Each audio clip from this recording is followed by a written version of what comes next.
کہ قائد اعظم رحمۃ اللہ علیہ کہ پاکستان میں بھی خواتین کو سیاست کی اجازت ہے. یہ امریت کا ذکر کرتے نا, کل کو کہہ رہے تھے کہ جی کسی کو نکال کے آپ قبر سے پھانسی پہ لٹکا دو, تو مشرف دور میں سب سے زیادہ خواتین کو یہاں پہ ریزرو سیٹ دے گئی. بدترین امریت کے اندر بھی خواتین کو سیاست کی اجازت تھی. بے نظیر بھٹو کے دور کے اندر بھی خواتین کو سیاست کی اجازت تھی.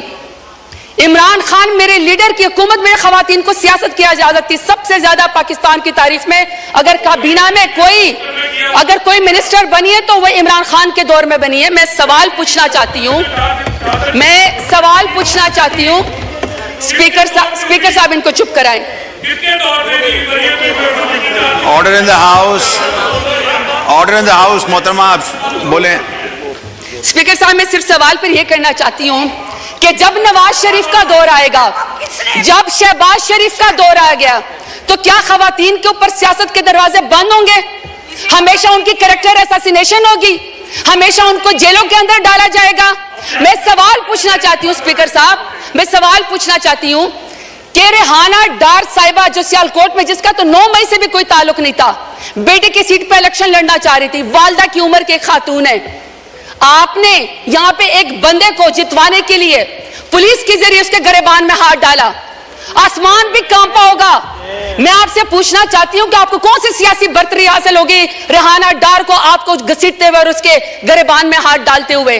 اسپیکر صاحب ہم نے تو سنا تھا کہ فلسطین میں, کشمیر میں, مقبوضہ جگہوں پہ یہودی اور ہندو جو خواتین کے خلاف ٹارچر کرتے ہیں, ان کو ہراس کرتے ہیں تاکہ ان کو کوئی جو ہے اس کے اوپر برتری حاصل ہو جائے. اسپیکر صاحب میرا سوال ہے اسپیکر صاحب کہ جب عالیہ حمزہ کو, پڑھی لکھی خاتون انجینئر ہے, جب عالیہ حمزہ کو ان کی 3 بیٹیوں کے سامنے رات کو اس کے بیڈ روم سے بالوں سے کھینچ کر مرد پولیس والوں نے سیڑھیوں کے اوپر گھسیٹا, تو میں شہباز شریف سے پوچھنا چاہتی ہوں کون سی سیاسی برتری آپ کو پاکستان تحریک انصاف کے اوپر حاصل ہو گئی؟ اب میں ڈاکٹر یاسمین راشد کا ذکر کرنا چاہتی ہوں. اسپیکر صاحب ڈاکٹر یاسمین راشد ہیں, ایکس منسٹر ہیں ہیلتھ کی, اور وہ اس قوم کی خدمت کر چکی ہے, کینسر کی سروائیور ہیں, ایک لیڈر خاتون ہے. آج وہ خاتون ایک ضمانت اس کو نہیں ملتی جو کہ بنیادی حقوق کی خلاف ورزی ہے.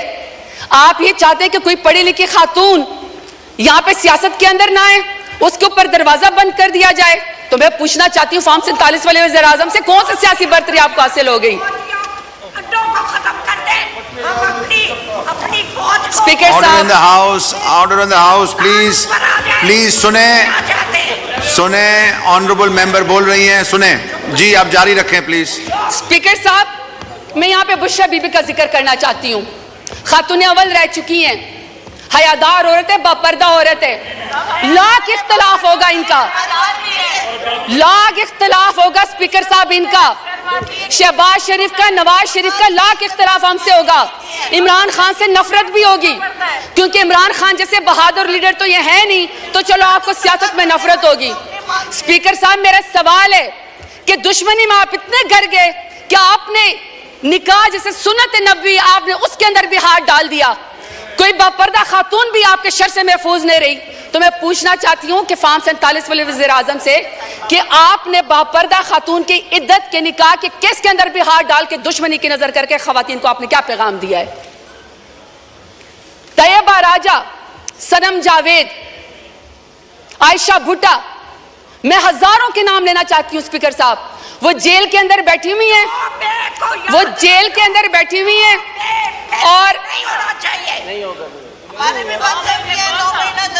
Order in the house please, سب نے بولنا ہے, ہر کوئی اپنی باری میں بولے. جی اسپیکر صاحب عالیہ حمزہ, عائشہ بھٹا, صنم جاوید, اسی طریقے سے سر طیبہ راجہ, وہ پولیس کی کسٹڈی میں بیٹھی ہوئی ہیں, اور طیبہ راجہ کہتی ہیں کہ ان کی والدہ تہجد کی نماز پڑھ رہی تھی اور ان کو کوئی پولیس آفیسر کوئی ریپ کی ویڈیو بھیجتا ہے. آپ نے اس خاتون کی ماں کے تہجد کے ٹائم پہ آنسو کا کون حساب دے گا؟ یہ چاہتے ہیں کہ یہاں پہ سیاست ہو خواتین کی, یہ علمبردار ہے خواتین کی سیاست کے, یہ کمیٹی بنائیں گے سیاست خواتین کی. مجھے بتائیں اسپیکر صاحب, جو وزیر اعظم, جو نون لیگ 14 شہیدوں کا خون کر کے خواتین کے سر سے چادر اتار کے کرسی کے اوپر بیٹھی ہو تو میں بتانا چاہتا ہوں نہ تمہاری کرسی رہے گی نہ تمہاری بیٹیوں کے سر کے اوپر چادر رہے گی, کیونکہ بیٹیاں سانجی ہوتی ہیں, عزت سب کی ہوتی ہے. یہ اسپیکر صاحب میں آپ کو ذرا فیکٹس اینڈ فگر بتانا چاہتی ہوں. یہ 21 اپریل 2024 کی اسٹینڈنگ کمیٹی کی رپورٹ ہے, پی ڈی ایم کی 2 سال کی, انکلوڈنگ ان کی جماعت کی, پی ایم ایل این کی. سر اس رپورٹ میں کہتے ہیں کہ خواتین قیدیوں میں 60% اضافہ ہوا ہے. واٹ اے شیم. آپ نے مہنگائی تو کر دی, کتنی شرمناک بات ہے کہ آپ سے ملک تو سنبھالا نہیں جا رہا. آپ کشمیریوں کا خون کرتے ہیں, آپ خواتین کو سڑکوں کو پر گھسیٹتے ہیں, آپ کسانوں کی پٹکی اتارتے ہیں, لیکن آپ کے پورٹ فولیو پہ ماشاءاللہ سے کیا ہے کہ 60% خواتین کا اضافہ ہوا ہے قیدیوں میں. اس کا حساب ہمیں کون دے گا؟ چلے چھوڑے, ہم نہیں مانتے. آپ ہماری رپورٹ کو, ہماری اس بات کو یہ رد کر دیں, کیونکہ میں تو پی ٹی آئی کی ہوں. ذرا اپنے مائی باپ امریکہ سپر پاور کی اسٹینڈنگ کمیٹی کی ذرا ان کی رپورٹ پڑھیں. یہ جی اسپیکر صاحب, یہ اسٹیٹ ڈپارٹمنٹ کی ہیومن رائٹس کمیٹی کی رپورٹس ہیں. ذرا یہ پی ایم ایل این کا میں آپ کو ذرا ان کا پورٹ فولیو بتانا چاہتی ہوں. وہ کہتے ہیں ان کی نون لیگ کی پہلی حکومت کا خاصہ ہے اغوا, ابڈکشن, دوسرا ہے جعلی مقدمات, تیسرا ہے سیاسی مخالفین کا قتل, پھر ہے دور حراست جسمانی ریمانڈ, پھر ہے سیاسی کارکنان کو ہراساں کرنا, ضمانت ملنے کے باوجود دوبارہ گرفتار کرنا, ججوں پر انصاف نہ کرنے کے لیے ان کی ویڈیوز بنانا, شہریوں کی زندگی کو میں غیر قانونی طور پر مداخلت کرنا, صحافیوں کو سچ بولنے سے روکنا, احتجاج اور نقل و حرکت کو روکنا, سیاسی سرگرمیوں سے طاقت کے زور پر روکنا, اور ماشاءاللہ رشوت, بھتہ خوری اور اقربا پروی. یہ ان کا پورٹ فولیو ہے پی ایم ایل این کا, اور یہ یہاں پہ آ کے جاتے ہیں عمران خان کا مقابلہ کرنے کے لیے. شکریہ.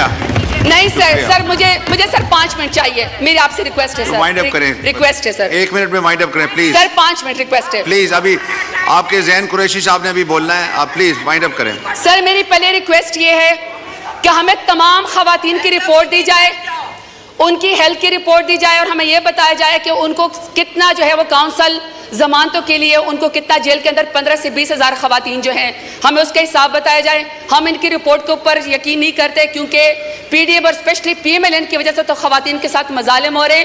یہاں پہ کسی ایسے انڈیپینڈنٹ ادارے کو انوالو کیا جائے جو ہمیں اس رپورٹنگ میں مدد دے. دوسرا سر 22.5 ملین جو بچیاں اسکولوں سے باہر ہیں, اس میں سب سے بڑی تعداد جو ہے وہ اسکول کی بچیوں کی ہے. سر ہمیں اس کا ٹارگٹ بتایا جائے کہ کب ہوگا.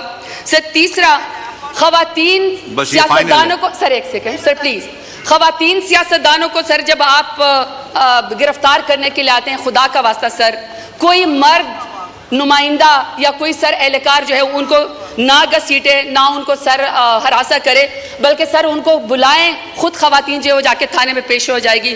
سر آخر میں اپنے ڈیرہ غازی خان کے غیور عوام کا شکریہ ادا کرنا چاہتی ہوں.